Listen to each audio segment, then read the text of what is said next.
ಬೆಂಗಳೂರಿನಲ್ಲಿ ಮನೆ ನಿರ್ಮಿಸೋರಿಗೆ good news good news good news. OC tension ನಿಂದ ರಿಲೀಫ್ ಕೊಡುವಂತಹ ಸುದ್ದಿರಿ ಇದು.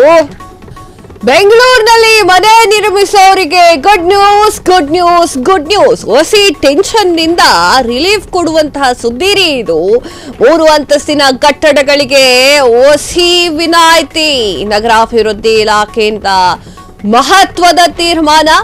ಮಾದರಿ ಕಟ್ಟಡಗಳ ಬೈಲಾ ತಿದ್ದುಪಡಿಗೆ ಪ್ರಸ್ತಾಪಕ್ಕೆ ತೀರ್ಮಾನವನ್ನು ಮಾಡಲಾಗಿದೆ. ತುಷಾರ್ ಗಿರಿನಾಥ್ ನೇತೃತ್ವದಲ್ಲಿ ಸಭೆಯಲ್ಲಿ ನಿರ್ಧಾರ.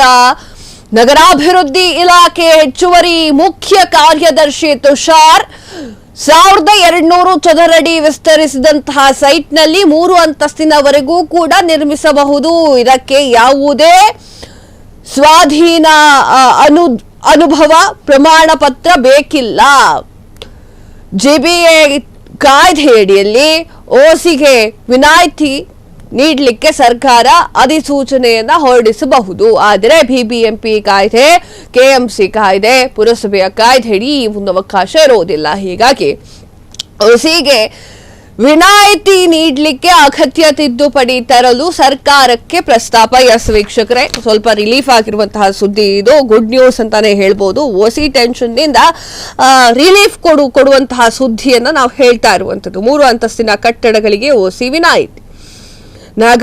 ನಗರಾಭಿವೃದ್ಧಿ ಇಲಾಖೆಯಿಂದ ಮಹತ್ವದ ತೀರ್ಮಾನವನ್ನು ಕೈಗೊಳ್ಳಲಾಗಿದ್ದು, ಮಾದರಿ ಕಟ್ಟಡಗಳ ಬೈಲಾ ತಿದ್ದುಪಡಿಗೆ ಪ್ರಸ್ತಾವಕ್ಕೆ ತೀರ್ಮಾನವನ್ನು ಕೂಡ ಮಾಡಲಾಗಿದೆ. ತುಷಾರ್ ಗಿರಿನಾಥ್ ಅವರ ನೇತೃತ್ವದಲ್ಲಿ ಈ ಒಂದು ಸಭೆಯಲ್ಲಿ ನಿರ್ಧಾರವನ್ನು ತೆಗೆದುಕೊಳ್ಳಲಾಗಿದ್ದು, ನಗರಾಭಿವೃದ್ಧಿ ಇಲಾಖೆಯ ಹೆಚ್ಚುವರಿ ಮುಖ್ಯ ಕಾರ್ಯದರ್ಶಿ ತುಷಾರ್ ಅವರು ಕೂಡ ಇದ್ರು.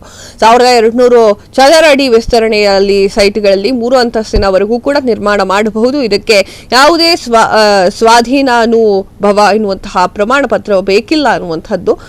ಈಗ ಜಿಬಿಒಎ ಎನ್ನುವಂತಹ ಕಾಯ್ದೆ ಅಡಿಯಲ್ಲಿ ಈ ಒಂದು ಓಸಿಗೆ ವಿನಾಯಿತಿ ನೀಡಲಿಕ್ಕೆ ಸರ್ಕಾರ ಅಧಿಸೂಚನೆಯನ್ನ ಹೊರಡಿಸಬಹುದು ಅಂತ ಆಗಿದೆ.